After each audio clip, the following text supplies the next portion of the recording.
Hey, what's up, everybody, and welcome to my 3 takeaways from the interview that I did with Vallie Collins this past Monday. That might have been one of the most powerful episodes I think I've ever done, because it was basically the entire thing was a story, and it's a story that everybody can relate to in some sense, because almost everybody has been on a flight or has maybe been in a car accident or just been in a situation where they maybe have felt like it was a life-threatening situation, but never to this magnitude for most of us, right? Because she literally thought she was going to die for 3.5 to 5 minutes or so. The amount of time where the birds hit and then the landing and then a little bit afterwards until they were actually rescued. So I think it's something that we can all relate to. And there's so many different lessons that she learned from it. And now that she applies to her life, and she lives life differently now because of having gone through this experience. And she had a lot of tough obstacles afterwards in terms of PTSD, and still deals with that to a certain extent. And I really love how she opens up about that kind of thing, because I think a lot of people probably go through very similar struggles, and now they can use the things that kind of help her and implement them in their lives to help themselves.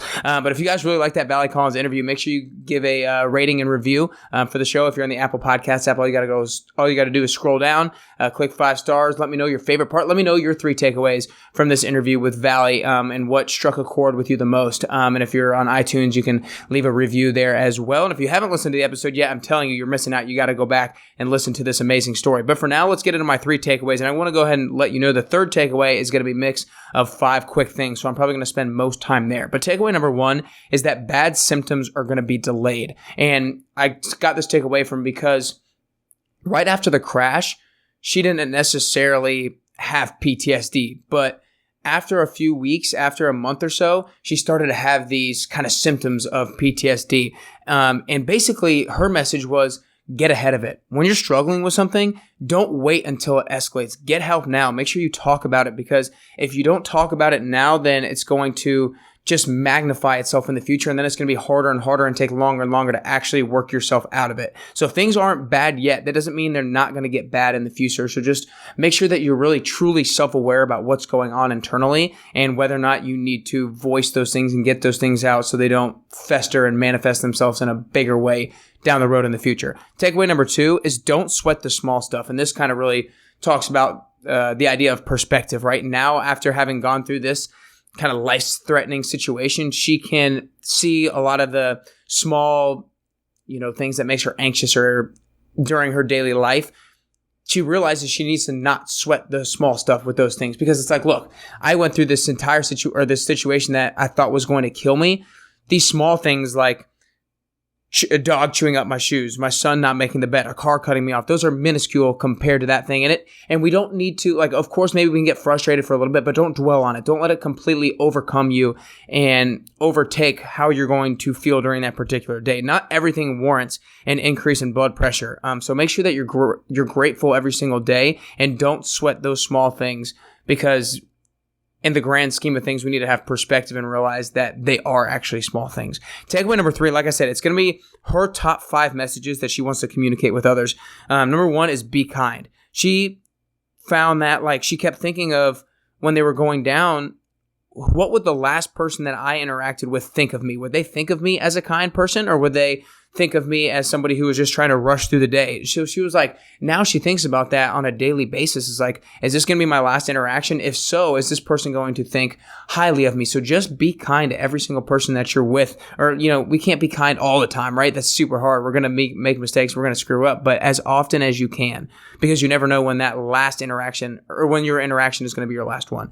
Then her second one is going to be empathy, because one of the biggest things that she likes to talk about now is PTSD, and how a lot of people go through PTSD from different situations that they have gone through. So as long as you're empathetic towards somebody else that they might be going through something, then we need to be as empathetic as possible, because people have mental health issues all the time. So realize that they're going through stuff and give them a break in certain situations. The third one is going to be being physically fit, because I know physically fit. I know the importance of being physically fit in terms of health and everything like that, but it really gave me a different perspective on it when she talked about how when you're put into a life-threatening situation, sometimes you have to be physically fit in order to survive yourself, and you have to be physically fit in order to help other people survive. So there were people on the plane who had to help little children up, or had to help people out of the plane or out of their seats or whatever it was, and they could only do it if they were physically fit. And there were people on that plane who could not help themselves out and needed to be helped out by others. So if you can't think of a reason to be physically fit just to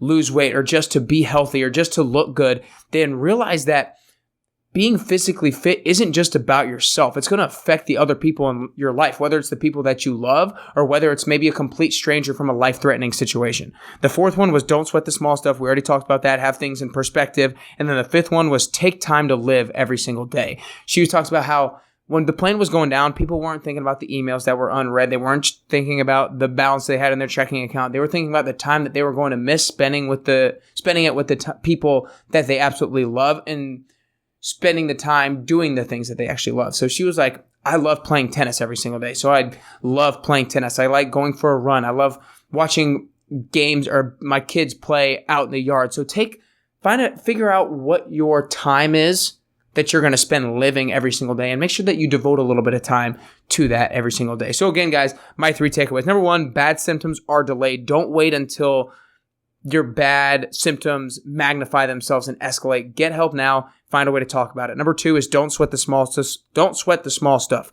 Put things in perspective with those small little nuances every single day that make you anxious. And number 3 are the top 5 messages to communicate with others. Number 1 was be kind, because you never know when that interaction is going to be your last. Number 2 is be empathetic. You never know when people are going through mental health issues. Number 3 is be physically fit, because you never know when a life-threatening situation might happen to where you have to be physically fit to help yourself or to help other people. The 4th one was don't sweat the small stuff. Again, have perspective. And the 5th one was take time to live every single day, because when it comes down to the end of your life, you're going to be thinking about the time that you're going to miss spending it with the people that you love or doing the things that you love. So I hope you guys really enjoyed the 3 takeaways episode, but mostly I hope you enjoyed the Vallie Collins interview. She is an unbelievable lady. I love how she's able to articulate the different experiences that she had throughout this crazy life-threatening situation, and how she's able to articulate the lessons that she was able to learn. And I know that a lot of those lessons resonated with you and that you might be able to apply some of those moving forward in your life to get closer and closer to your